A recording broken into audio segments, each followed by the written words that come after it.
That weekend was one of the most confusing yet strangely exciting times of my life. It all started on a quiet Friday evening when Mom left for her trip. I never gave much thought to Dad being alone with me. It was just a normal part of life. Mom's job often took her out of town, and Dad was always the one holding things down. We would spend those weekends doing what fathers and sons typically do: fishing, watching football, or sometimes just quietly sharing the same space. It never felt awkward or strange until it did. It began on one of those regular weekends when Mom had flown out for work. It was a Friday evening, and the house was wrapped in its usual stillness. Dad was in the kitchen, cooking dinner, his movements slow and methodical, as if he were deep in thought.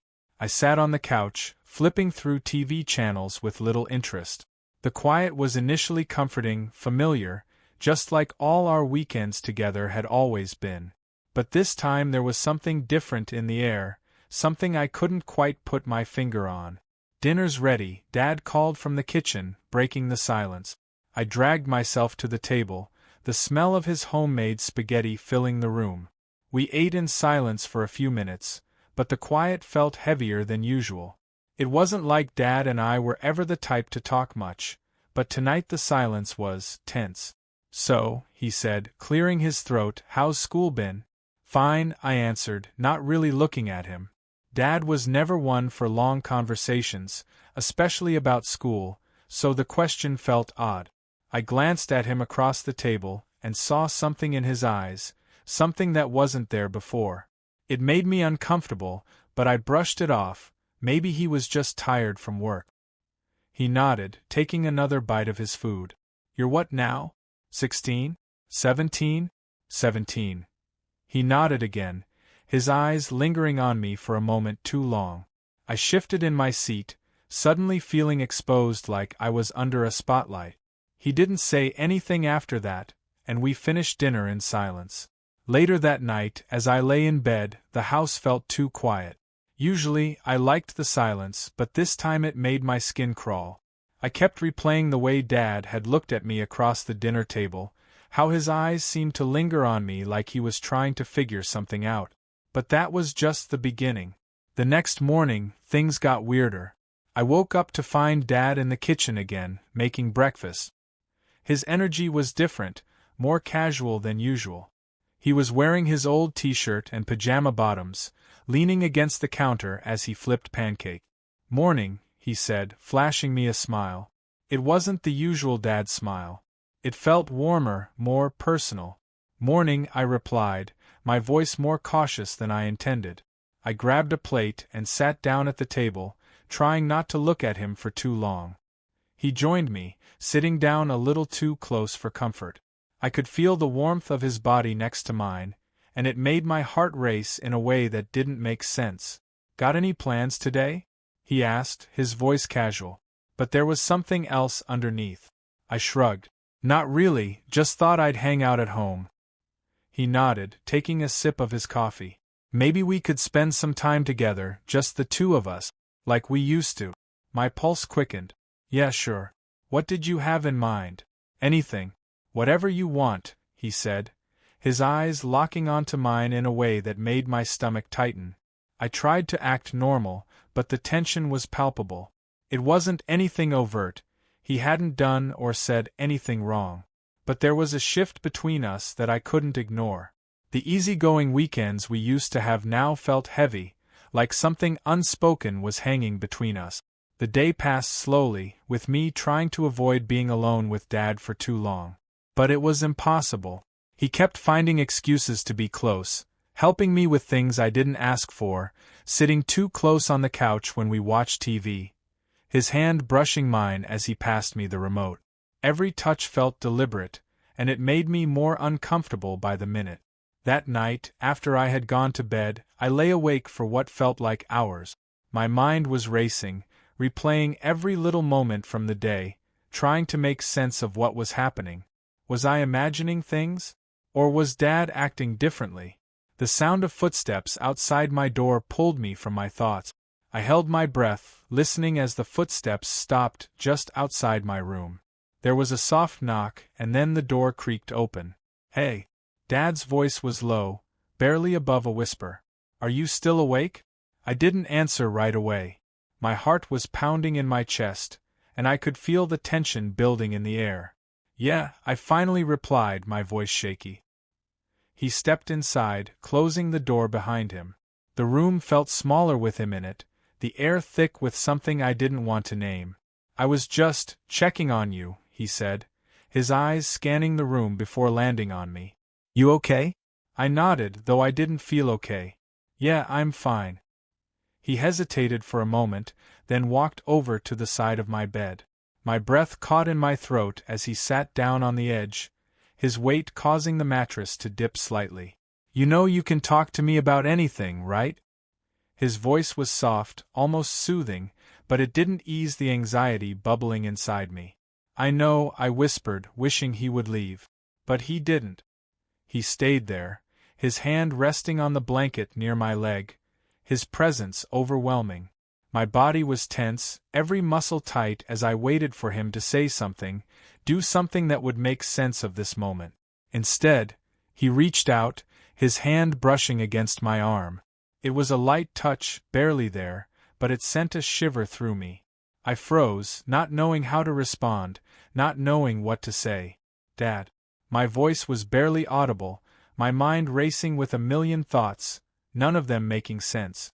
He didn't move, didn't say anything for what felt like an eternity. Then, slowly, he pulled his hand away and stood up.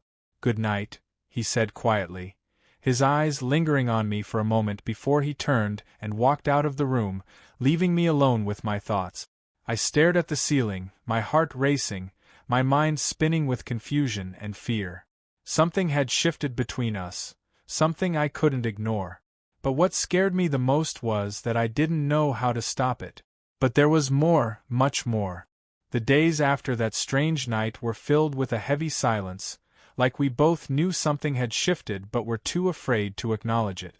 Dad and I went about our usual routines, but the air between us was thick with unspoken tension. Every glance, every touch, even the smallest moments felt loaded, like we were walking on a tightrope, neither of us sure when it would snap. The weekend passed slowly.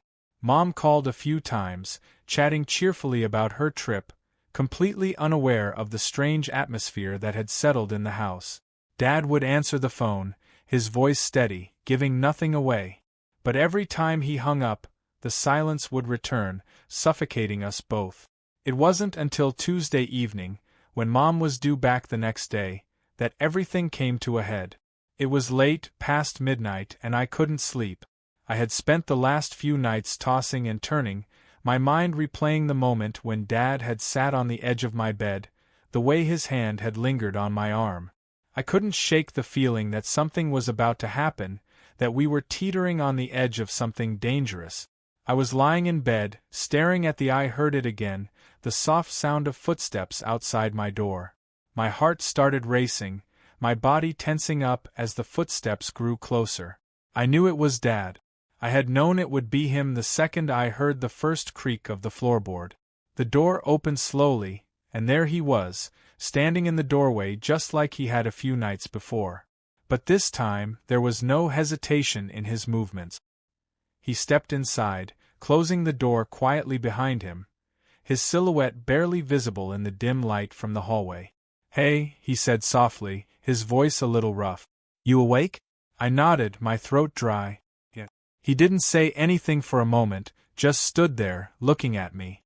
The air was thick with something I didn't want to name, but it was there, undeniable. Finally, he walked over to the bed and sat down, just like he had the other night.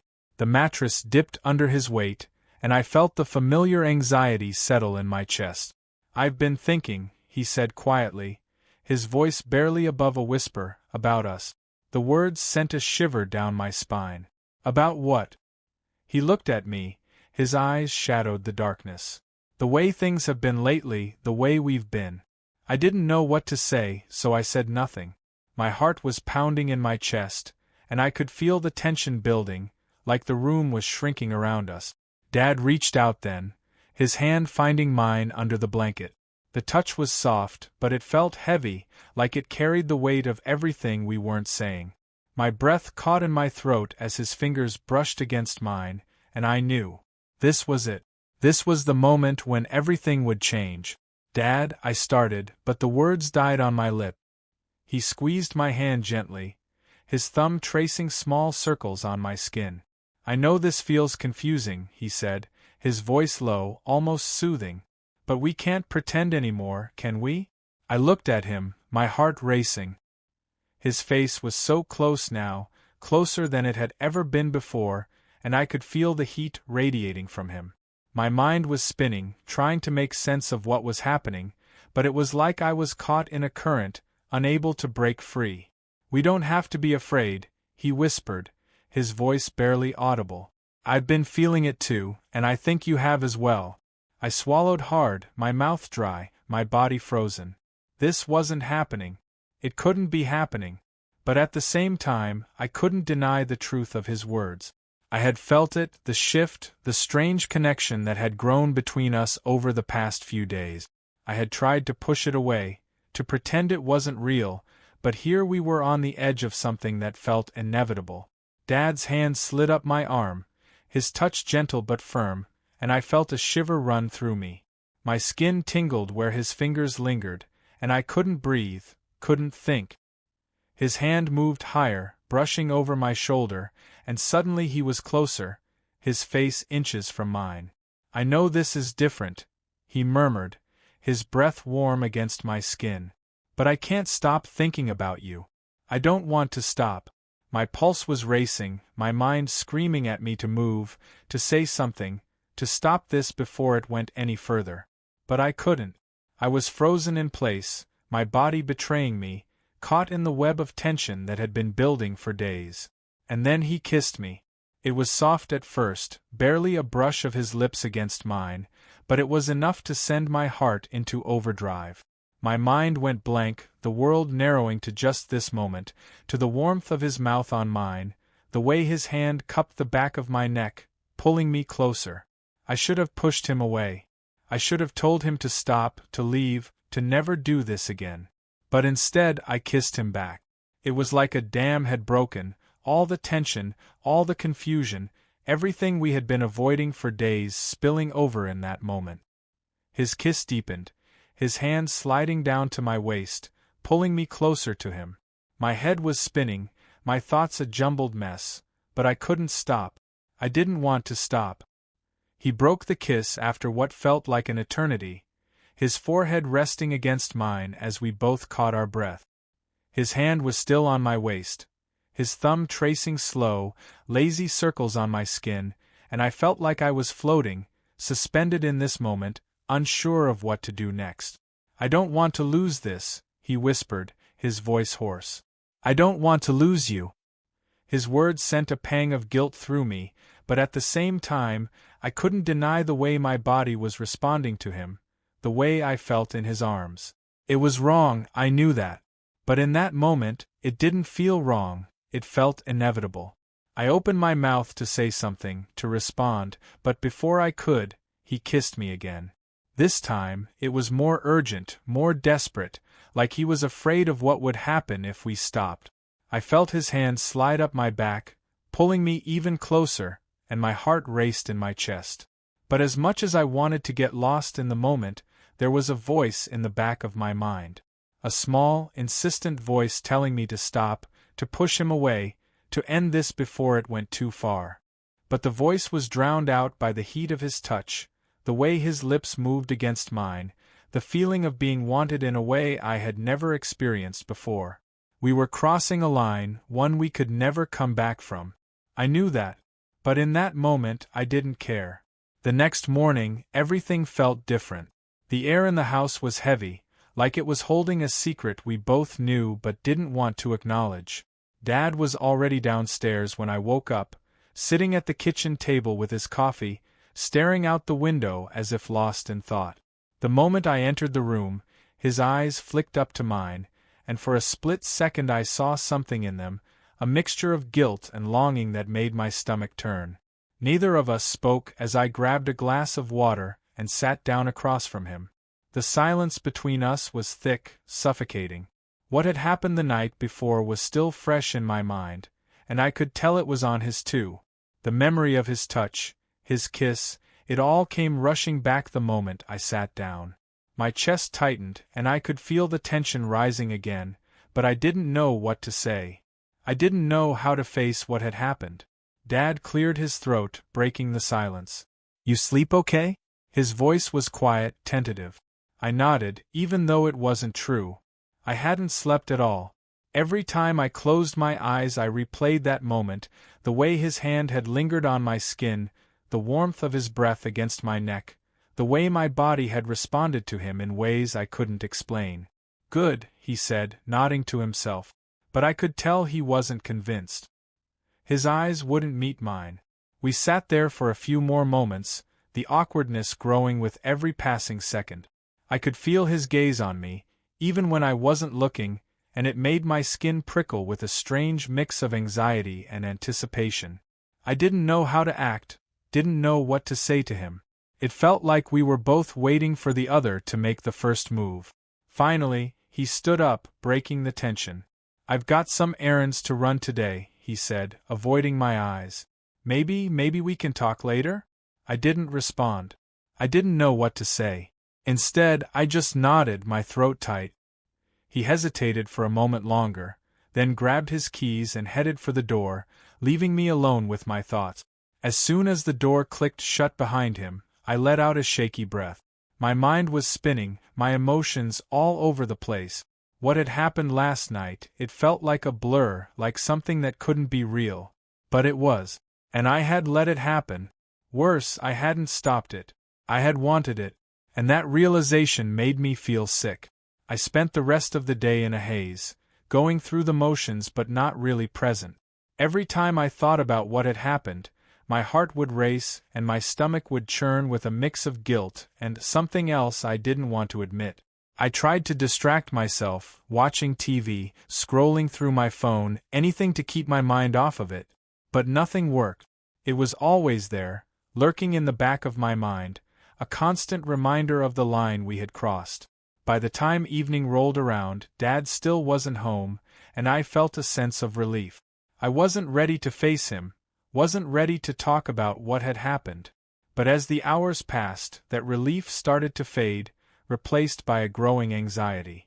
What if he didn't come back? What if he regretted everything and didn't know how to face me?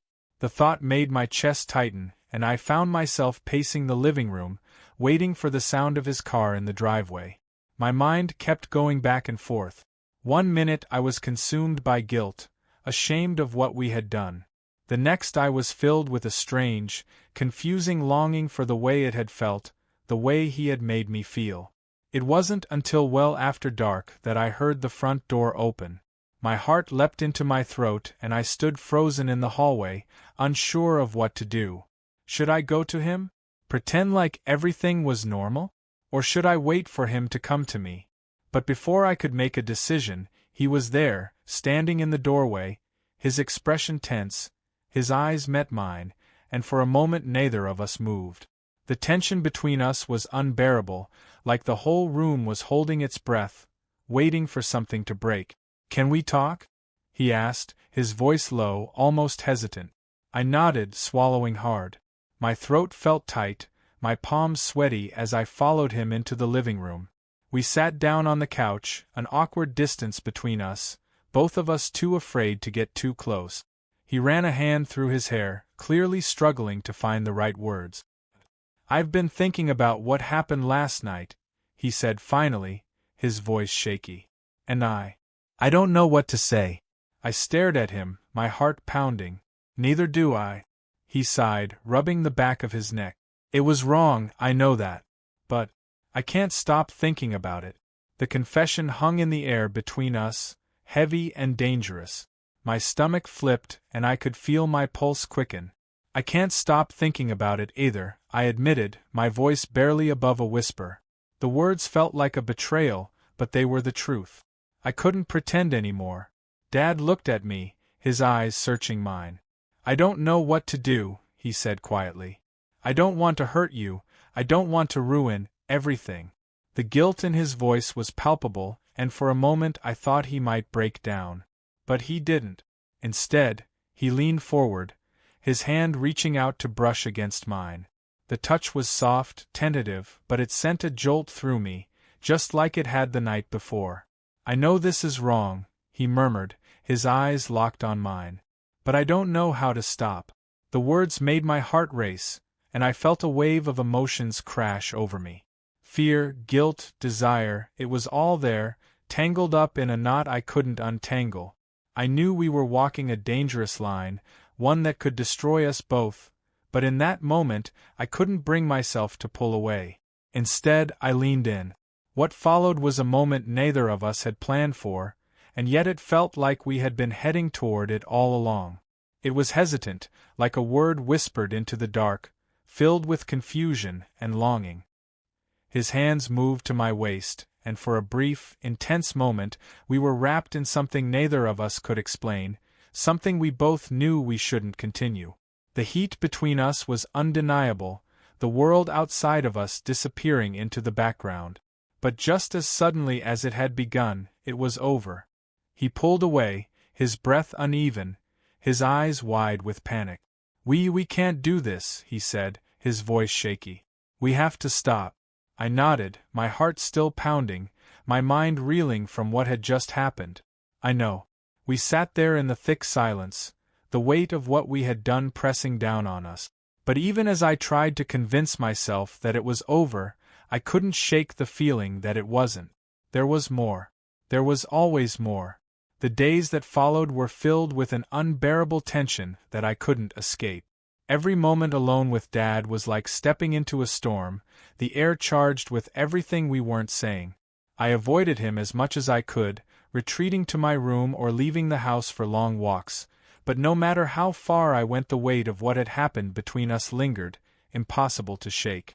Mum came home the day after our last kiss, completely unaware of the fragile tightrope we were walking.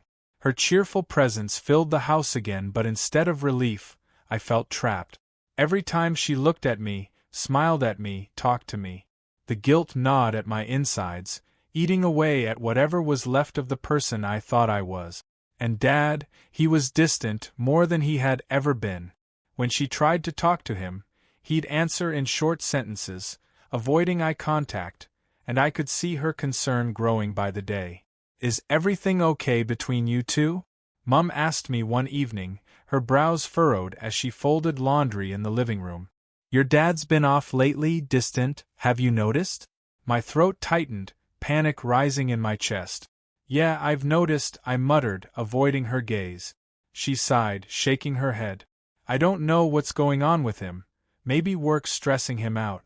She paused, then added, "Or maybe he's just getting older." The way she said it with such innocent concern made my stomach churn. She had no idea what was really happening, and I didn't have the courage to tell her. How could I? How could I ever explain that her husband, my father, and I had crossed a line that we could never come back from? Days turned into weeks, and the tension in the house only grew. Dad and I barely spoke, our interactions limited to awkward glances and the occasional exchange of forced pleasantries. But underneath it all, the pull between us was still there, undeniable and dangerous. Every time we were alone, I could feel it, the unspoken desire that neither of us wanted to admit, but neither of us could escape. One night, after everyone had gone to bed, I lay awake, staring at the ceiling. The house was silent, the only sound the distant hum of the refrigerator. I couldn't sleep, my mind racing with thoughts of Dad, of the way his touch had felt, the way his lips had lingered on mine. I hated myself for thinking about it, for wanting it, but no matter how hard I tried, I couldn't stop. The door creaked open, and my heart skipped a beat. I knew who it was before I even saw him. Dad stepped into the room, his silhouette barely visible in the dim light. My pulse quickened, my body tensing as he closed the door behind him and walked over to the bed. He didn't say anything, just stood there for a moment like he was waiting for permission to sit. "Dad," I whispered, my voice shaky. "What are you doing?" "I don't know," he admitted, his voice thick with emotion. I needed to see you." I sat up, my heart pounding in my chest. You shouldn't be here. I know. He paused, then added, but I can't help it. There it was. The truth we had both been avoiding. The confession that hung in the air between us, suffocating us both. I should have told him to leave, to never come into my room again. I should have pushed him away. But instead, I just sat there, my body frozen, my mind spinning with confusion and desire. He sat down on the edge of the bed, just like he had that night weeks ago, his eyes searching mine. I can't stop thinking about you, he whispered, his voice barely audible. Every time I close my eyes I see you. I swallowed hard, my chest tight with guilt and longing. We can't keep doing this. I know, he said, his voice shaking. But I don't know how to stop. His hand reached out, brushing against mine, and I felt the familiar jolt of electricity that shot through me every time he touched me. I hated myself for it, for the way my body responded to him, for the way I couldn't pull away. This is wrong, I whispered, my voice barely above a breath. I know, he said again, his eyes filled with a desperation that mirrored my own. But I don't care. The words hung in the air, heavy and dangerous. My heart was pounding in my chest, my breath coming in short, shallow gasps as I stared at him, torn between everything I knew was right and everything I felt in that moment. We have to stop, I said again, though my voice lacked conviction. His hand slid up my arm, gentle but firm, and I felt a shiver run down my spine. Tell me to leave, he murmured, his lips so close to mine that I could feel his breath on my skin. Tell me to go, and I will. I wanted to scream at him to leave, to never come back. But the words just wouldn't come. Instead, I found myself closing the distance between us, unable to resist the pull. This time, the kiss was different, more desperate, more intense, like we both knew it was a point of no return. His hands were on me, pulling me closer, and for a moment, everything else disappeared. There was nothing but the heat between us, the way his lips moved against mine. And then, well, I think you get where this is going. It's hard to say it out loud, but I'm sure you know what happened next. But as quickly as it began, it was over. He pulled away, his chest heaving, panic flickering in his eyes. This has to stop, he muttered, his voice trembling. We can't keep doing this. I nodded, though my heart twisted at his words. I know. He ran a hand through his hair, his entire body tense, as if barely holding himself together. I love you, he whispered, his voice raw with emotion. But this isn't right. I nodded again, my throat tight, tears burning in my eyes. He turned and walked out, closing the door quietly behind him, leaving me alone in the dark. I sat there, my mind spinning, heart racing, unsure of what had just happened, or what would happen next. The days that followed felt like a blur. Dad and I barely exchanged words, and when we did, it was short and awkward. The air was heavy with tension, but it wasn't the same kind of tension we'd had before. This time, it was something we couldn't undo. Even Mom seemed to sense the shift, but she didn't say a word. Maybe she could feel that something had cracked between us, something no one wanted to touch. The guilt lingered, but at the same time, there was a strange sense of relief. We had crossed a line, yes, but whatever had been simmering beneath the surface had finally broken. That suffocating tension was gone, replaced by a hollow space neither of us knew how to fill. As the weeks passed, life began to return to something that looked like normal. We tiptoed around each other, careful not to cross paths for too long, and the heavy silence in the house started to ease. But even as things seemed to get back to routine, there was still a distance between us, a silent agreement that whatever had happened that night would never be spoken of again. Yet no matter how much time passed, I couldn't shake the feeling that what had happened between us wasn't truly over. Not yet. And maybe it never would be. Mom never found out. Or if she did, she never said a word. In the end, we buried it. We buried everything. The kisses, the touches, the feelings that had consumed us for those few fleeting moments. We pretended it never happened. But deep down, we both knew the truth. We had crossed a line we could never uncross. I curled up under the covers, pulling them tight around me, but no matter how hard I tried to shut my eyes, sleep wouldn't come. Deep down, I knew that what had happened between us was far from over. If you found this story insightful, please consider subscribing to my YouTube channel for more stories. Don't forget to hit the notification bell so you won't miss out on future content.